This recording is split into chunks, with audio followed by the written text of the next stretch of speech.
A little over 1 year ago, I ventured into Jedi Survivor for the very first time, attempting to beat it without taking damage. If I did take damage, I'd be forced to restart from the last save point.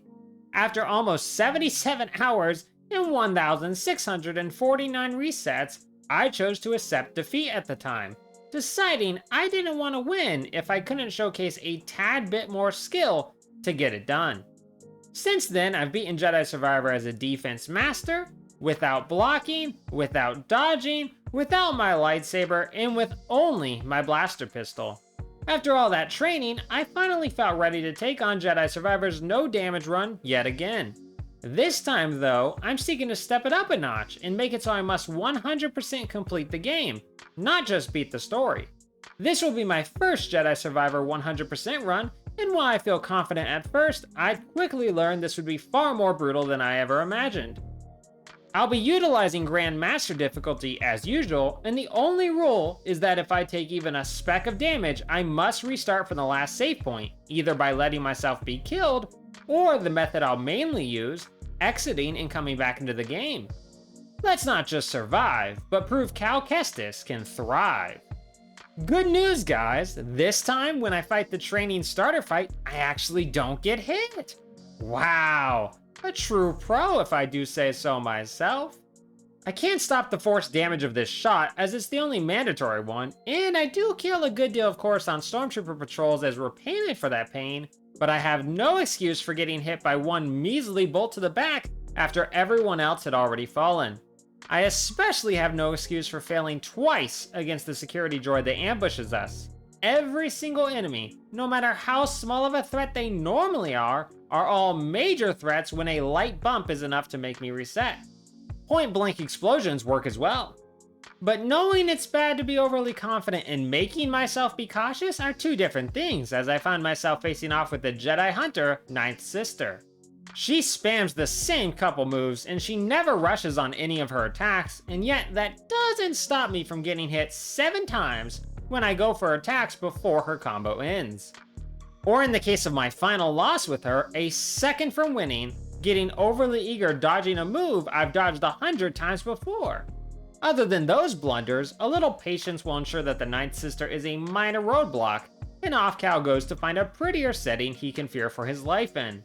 As long as I keep my double-sided blade handy due to its unbeatable blaster defense, I can overcome almost any obstacle. The part Cal can seem to best is this watchtower that's overflowing with droids. I know it's incredibly stupid to be taking this many enemies on this early, but I had to try.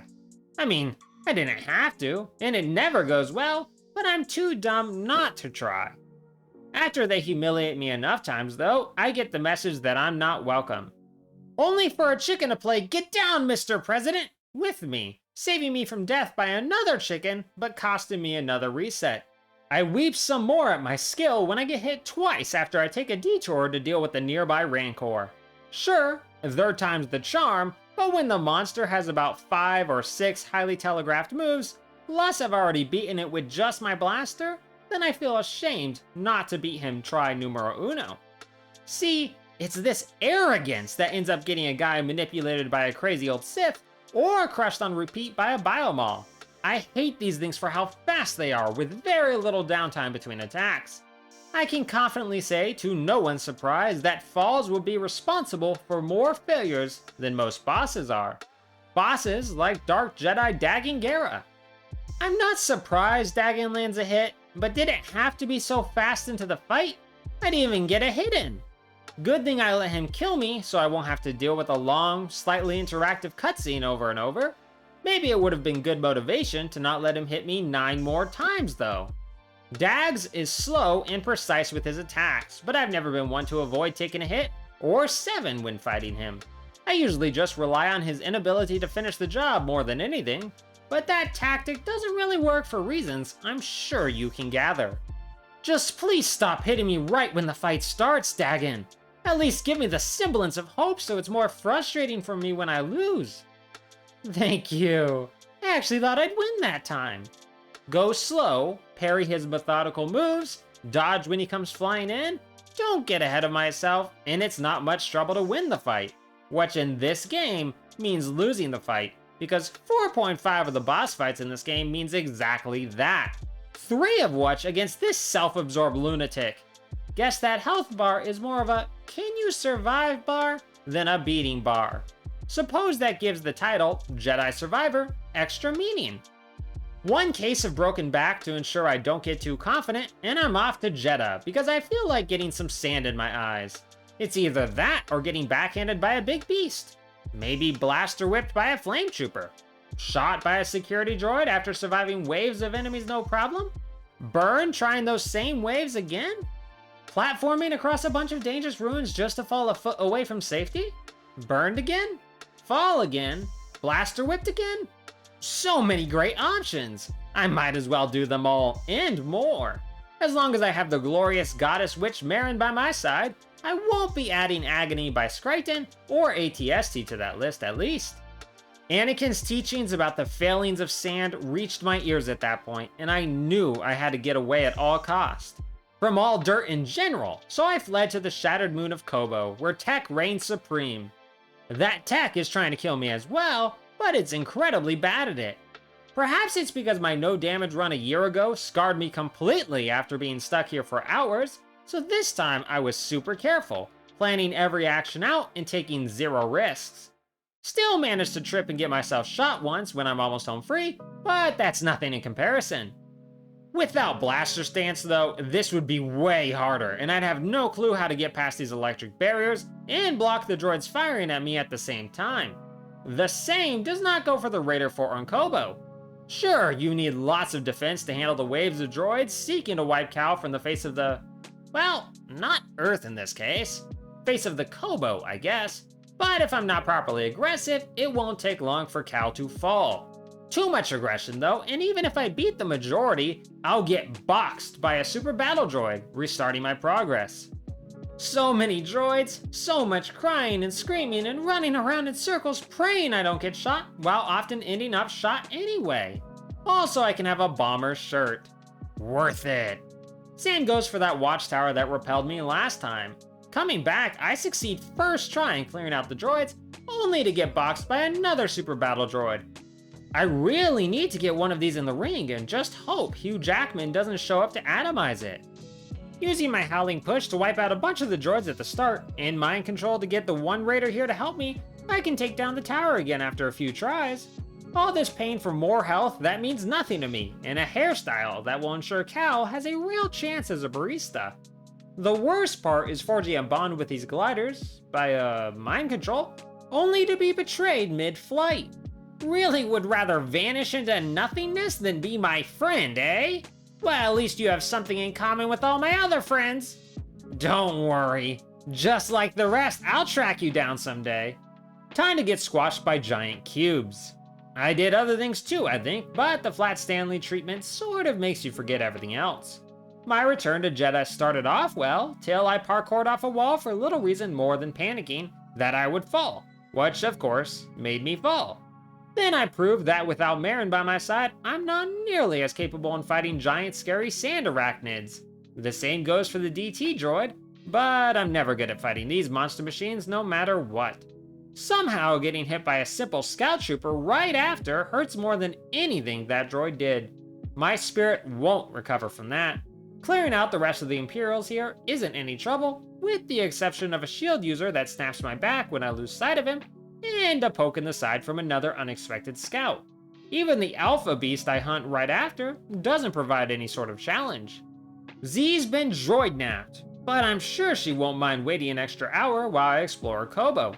It may be a detour, but it's actually a rare strategic move by me. I'll make tons of stupid moves throughout this journey still, so don't go thinking I have any sense.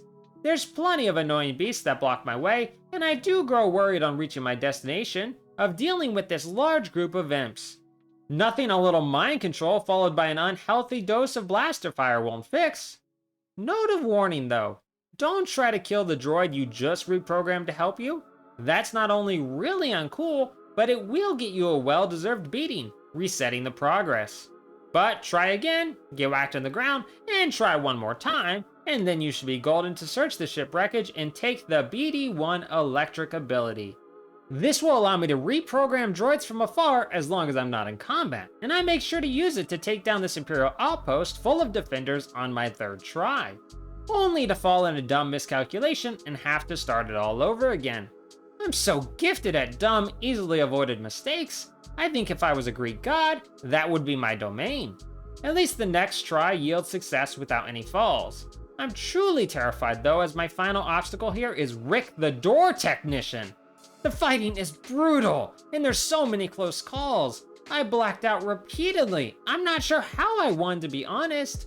Maybe an unseen force had to take control of my body in order to win. Maybe he let me live. I'll never know.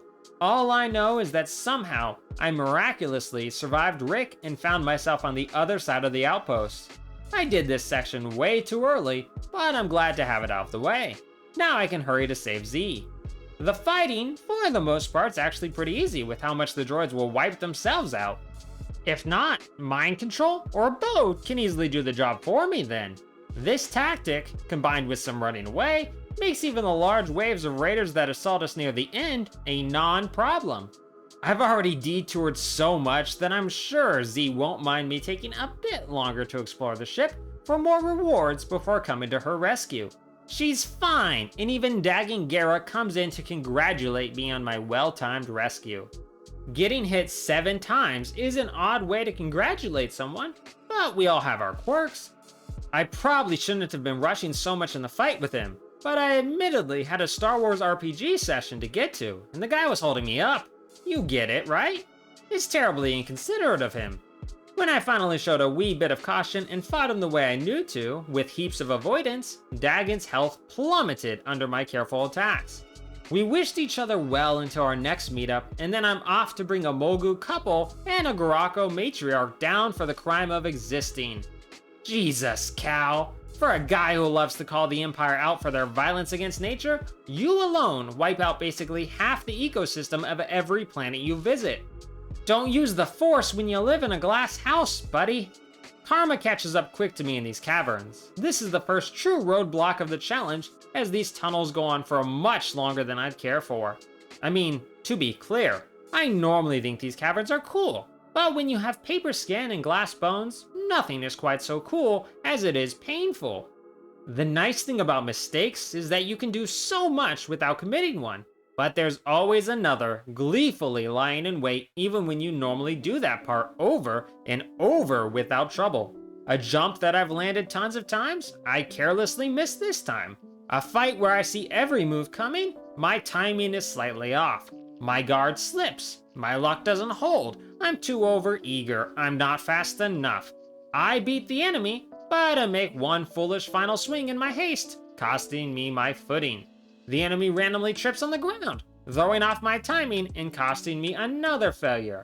For over an hour, I proved skilled at finding new mistakes, ensuring I'm stuck underground. But later, rather than sooner, I do make it to the shortcut elevator that allows me to easily travel down here. This time, instead of heading further in so I can get ambushed by the 3 lightsaber raiders down here, I opt to try a new strategy. I reprogram the Magna Guards first, so I can minimize my danger, then I grab the nearby acidic fungi, and I break the barrier blocking me from each individual raider. Now, I don't have to fight all 3 at once, and as long as I watch out for my own droid buddy's swing, I have no trouble with any of them on their own. As for the second Rancor down here, I make one key mistake that makes me into a snack, but on the second try, no such problem occurs, making light work of him as well. Traversal and Hinchies. Those have been the real trouble, not the bosses. Not yet. That comes later. For now, I'll set my sights on the Toad of Hell. I probably should fight this thing fairly someday, but in a no damage challenge? Not happening. I'll chuck in my 2 nearby Raider Brute friends, if they would kindly let me, that is, and have them handle the Hellhopper till I can finish the job with ease. Only for 2 chickens to get to me shortly after. Apparently, I need those brutes to fight all my battles for me. I certainly would like their help against the droid bounty hunter in the area. My instinct is to block his strikes. This is a mistake, as blocking will lock me into block mode when the unblockable attack comes in, and there will be no dodging that.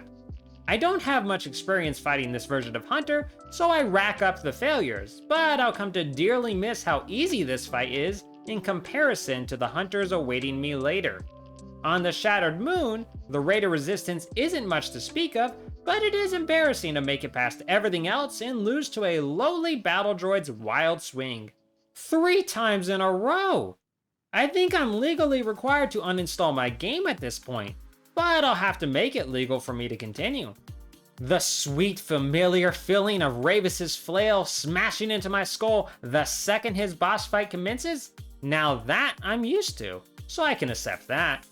But only 8 times, as I can't let him have too many wins. I mean, come on, I've fought the guy way too many times now. Beating him without taking damage is far easier than beating him without a lightsaber, with how well I know his moves.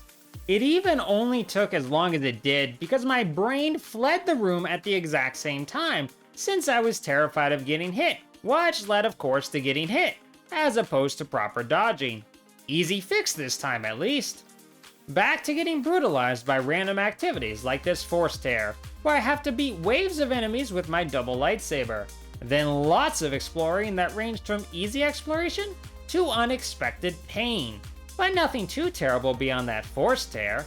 That is till I come across the vile Bile-Maw.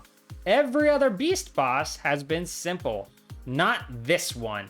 I'm coming for the developer who decided that giving the charging unblockable beast that never lets up a second immediate unblockable charge despite being inches away from Cal is a fun idea. And it never stops charging or hitting the floor with far-reaching ground slams. If I didn't combine firepower with lots of force lifting and chopping away repeatedly, I don't want to think about how long this suffering would have continued. Going after Dagan Gera does cause me a little trouble, but nothing worth mentioning as much as Dagan himself.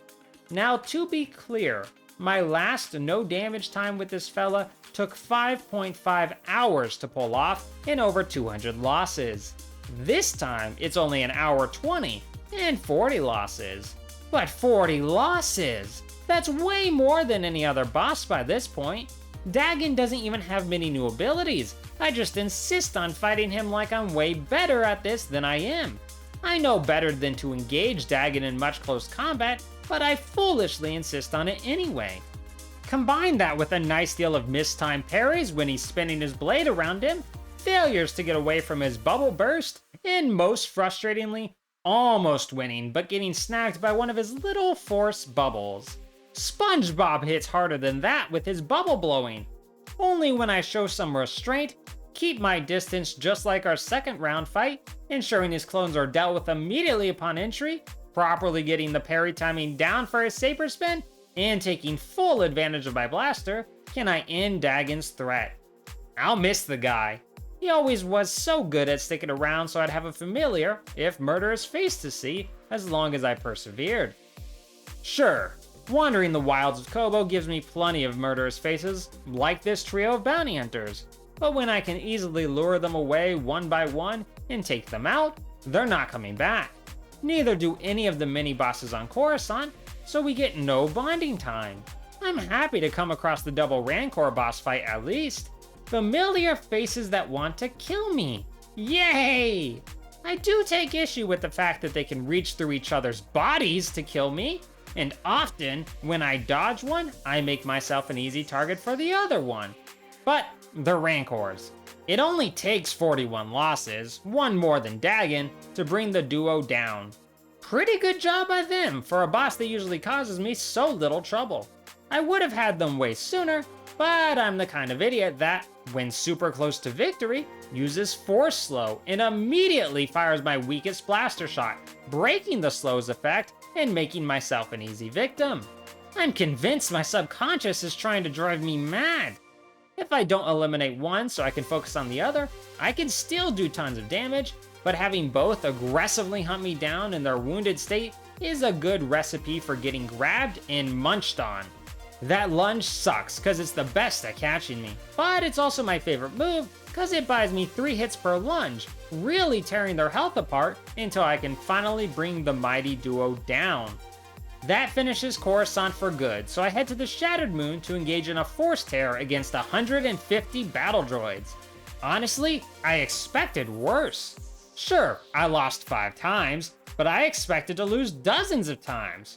Whenever I have low confidence, I do so much better than high confidence. That can't be good. For the droids, just use a huge helping of Howling Push, lightsaber deflections, Force Slow, and honestly, luck, so victory can be yours. Can't really make that luck thing happen at will though. Gives me more time to spend chasing Bode. Here's actually where I stopped my challenge a year ago, as the game makes me go through a speeder chase every time I lose to Bode. Cause the game wants you to lose to Bode. I lose 4 times to Bode, which is very foreboding for our future encounter.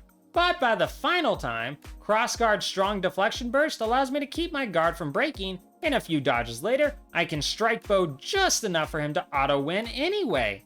But he did it without me taking a hit, which was essential. Cutscene Cal sure takes a hit though, very painful ones, so I'm off to play Seer.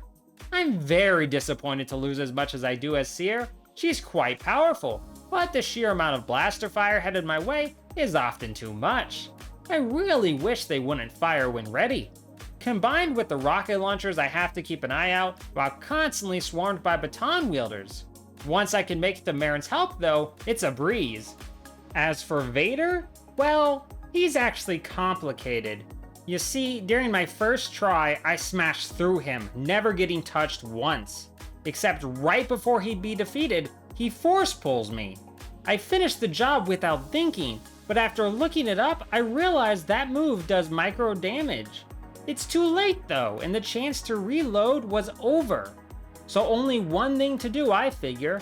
Finish this run completely, then start the game over again with a different challenge. There, I pushed through the entire game and reached Vader once more. Over and over, I'd easily handle every part of the fight with him. But then he'd end up force pushing me, knocking me back and making it easy to force pull me. I even checked to see if it actually does damage, and yep, I can heal, which means I was hurt, however small. I was most vulnerable during phase transitions, but if I attack immediately, Vader won't force pull me. He might force choke me though, or chuck debris at me, so that still sucks. The failures mounted before I realized he was force pushing because I was pushing way too hard and being way too aggressive. So if I stop attacking but stay near him, he won't force push me and therefore not force pull me. It still took a bit, but that's all I needed with the plethora of experience I have fighting him already in order to beat Vader without ever getting touched once. With 36 resets added on thanks to him, it's always fun to see the Dark Lord of the Sith can still make me suffer. The secret Imperial listening post Bode lures us to isn't much trouble. I mean, sure it has trouble with the sheer amount of people trying to kill me, but come on, the dark side. It's frankly addictive. Nothing is a real threat when you're in a dark side mood. I know. Dark side, strong, sure, but leads to weak inner character and terrible choices that ruins one's own life. I get it. But that's the story side of things. Let's just enjoy the gameplay value of tearing everything asunder with ease. If only Cal could be so quick to rage when returning to Koboh. 5 waves of attacks, and the first 2 aren't trouble. The third brings about a deadly set of droids, but I can overcome that with patience and force lift. The 4th wave proves troublesome with 2 advanced probe droids that can burst fire or rapid fire, and they have a commander that will stun and shoot me at the same time. I overcome them with Force Slam, bringing out 2 more annoying commanders and 2 other Purge soldiers. If I didn't make use of the dark side to slaughter them, I'm not sure I would have won. But with them dead, I can open the way to Tanaloor so we can confront Bode. Theoretically, in due time anyway. I'll give Bode 24 hours to bond with his daughter before I orphan her. Until then, I'll wander the galaxy seeking 100%. It would be far less than 24 hours if I was better at this game, but here's where I completely underestimated how hard everything would become. There's a Force Tear for every stance of combat where I have to defeat multiple waves of enemies with one stance. None of them have proven particularly troublesome, except, funny enough, the one that tests my blaster stance. Despite being my favorite stance, and the stance I have by far the most experience with, I'd be stuck here for dozens of losses over 47 minutes. None of the other foes they put me against are even that difficult, so I suspect it's a matter of being more cautious with the other stances, combined with the fact that the blaster stance has more delay in between attacks, leaving me open to hits if I'm not careful, which I wasn't. Taking advantage of the force with slam and lift is often my go-to strategy in other tears, and when I think to use it here, I finally am victorious. Only to spend the next hour in agony. These ruins are now full of bounty hunters, each with the abilities of a mini-boss, but with reduced health to make up for their numbers. I normally applaud a choice to be creative with the bounty hunters, and making a whole section full of them is great. Unless one is doing a no damage challenge, then it's the worst. Every single one has a nice range of moves that will break my block or more likely just surpass it, ruining my advance. At first, I try to take the fastest route across this damaged bridge, but that doesn't ever end well when I'll be attacked by groups of 2, often before I can even defend myself. If I block one, the other will use an unblockable attack, leaving me with pain. So I go under the bridge, removing the single hunters down here with a bit more ease, and then letting the environment handle the hunters on the other side of the bridge. But still, a slip up will always happen, and I'll find myself back at the start before I can find the next checkpoint. So I take off and continue to explore Jeddah until all that remained to do was this bounty hunter section. Funny enough, that 40-minute exploration period, followed by some sleep, meant my return got me through on my first retry. Extreme caution for the win. Once inside this destroyed sanctuary, I can use my new rest point and have a much better time against the main bounty hunter I'm here to slay. Defeat still comes for me plenty, but it doesn't feel as unavoidable as outside, especially when luck prevails and I can kill the main hunter using his own bolts without causing the 2 blind henchies next to him to attack me. Then for almost 2 hours, I'm stuck in this small corridor facing down 3 more bounty hunter bosses. But first, before every attempt, I'd have to bring down this room of Imperials. I tried skipping them, and sometimes I could get away with it, but too many times I'd get tagged, and it wasn't worth the added risk. The droid and the shield hunter are both too slow to cause me much issue as long as I keep moving, but the jetpack unit keeps that movement to a minimum as he never lets up with his assault. Unless he gets trapped by the odd physics of this game, but even then, that's only a small break. The best strategy I've found is to use a combo of Force Slam and Blaster Fire, with a hint of Blaster Deflection at the end in order to tear him apart before the fight can even properly commence. Then it's a matter of more Blaster Deflection, Force Slam, and Avoidance, lots and lots of Avoidance to bring down the other 2. Simple strategy, but it takes way too long to pull off, cause I'm often a fool. Once the droid hunter finally fell as well, I showed immense caution, not willing to ruin my progress after all the suffering I waded through to get this far. This means it takes a bit to win, but at least win I do. Of the 24 hours between me opening the path to Tanaloor and now, 10 of those had passed.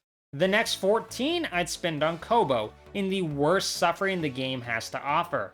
Innocently, opening a random forest air, I'm pit against a crazed Prospector with the same moves of a Purge Trooper Commander, my least favorite Purge Trooper type, as they can phase through my attacks, never cease with unblockables, I mean like really they never stop with the unblockables, and always take forever to kill. For 3 waves, I have to fight this Trooper Copycat, accompanied by different sets of enemies, the worst of which ends up being 2 sentry droids. On paper, this doesn't sound too hard, but put in practice with my foolishness, it's no wonder I lose another hour and a half of my life to this. I really despise Purge Trooper Commanders, so this guy drives me a little insane. Compound that with every loss, making me more eager to end this fight, and I'll make incredibly dumb choices that will cost me almost wins. Of course, the biggest mistake is how long it takes me to remember I can mind trick the commander type, and that takes a lot of the strain off of me, allowing me to deal with the sentry droids with greater ease. That win means I can frolic for a bit, collecting seeds from my garden and random treasures, before an even greater level of pain descends upon me when I discover the hardest fight in the game. This trio of beasts were each bosses themselves across the planet, and I had a really bad feeling about this, realizing I'd have to fight that aggressive charging Biomaw again, this time with friends. I can't use Force Lift as the Mogu's resistant to that, and Mind Trick is also useless here. Only Force Slam provides me a moment of peace, and it's hard to ensure they're all grouped up together, so I can use it safely without getting pummeled. Even worse if I Force Slam while the Biomaw is charging, which is pretty much always, because it will hit the dirt so hard that it causes damage. For 2.5 hours, I sob violently as my body is broken violently, trying to take on this endless onslaught. The attacks never ever stop coming, and I can't stay still for a second. My top priority is killing the Biomaw as quickly as can be, but that's not so easy when none of the beasts will ever let up. If I can put the Biomaw down with the right combo of blaster usage and Force Slam, the fighting becomes far simpler. But not only is this occurrence incredibly rare for me, it also never works out when I either lose track of one of them or dodge too slowly. Doesn't help that I sometimes even slip right through the ground. I'd love to say that after endless, painful losses at the hands of these tremendous beasts, that I finally developed the skills to overcome them. If only! While I succeed in weakening the Biomaw enough that a lucky dirt ball thrown by the Mogu kills it, and I'm ready to play a long game of Force Slam and avoidance on the other two, things abruptly change when the Mogu falls to the ground, dying by glitch. It seems the game got tired of beating me, and gave up when it realized I wouldn't give up.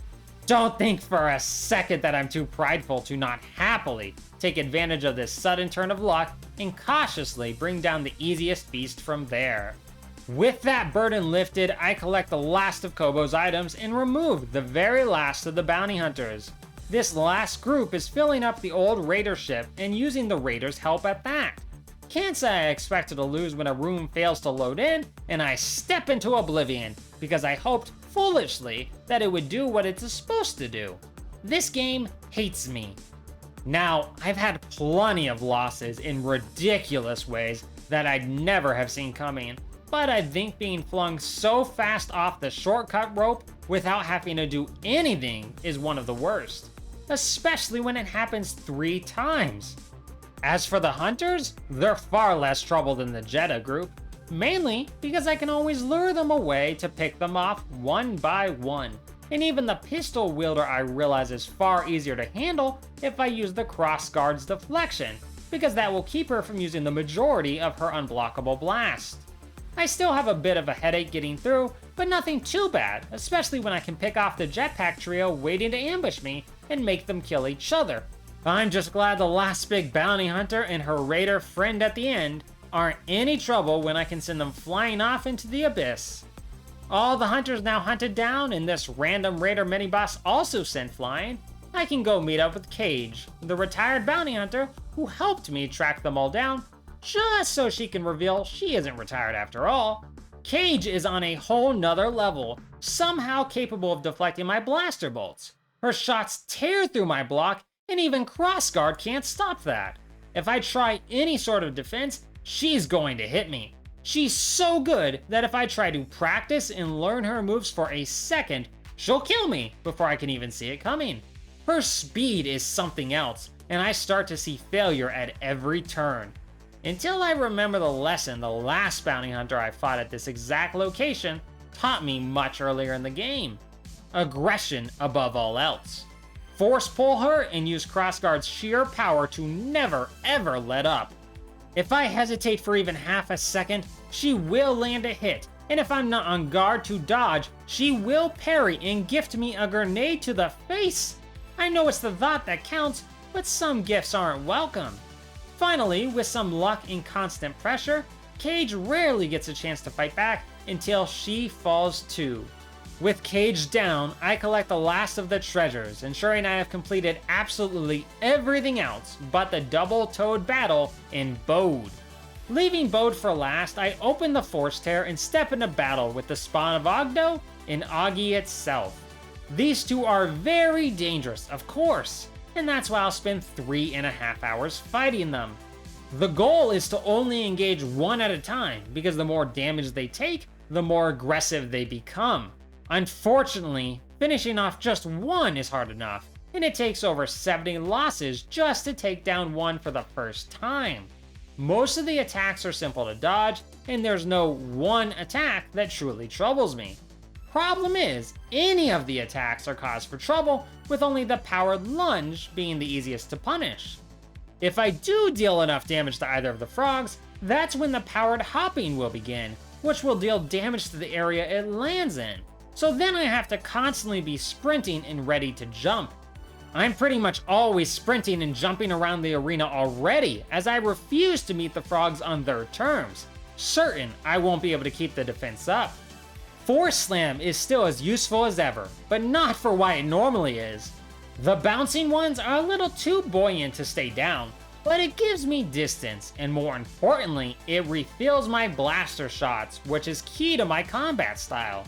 I would have won half an hour earlier, but a hit away from victory, I mistime my jump dodge and lose everything.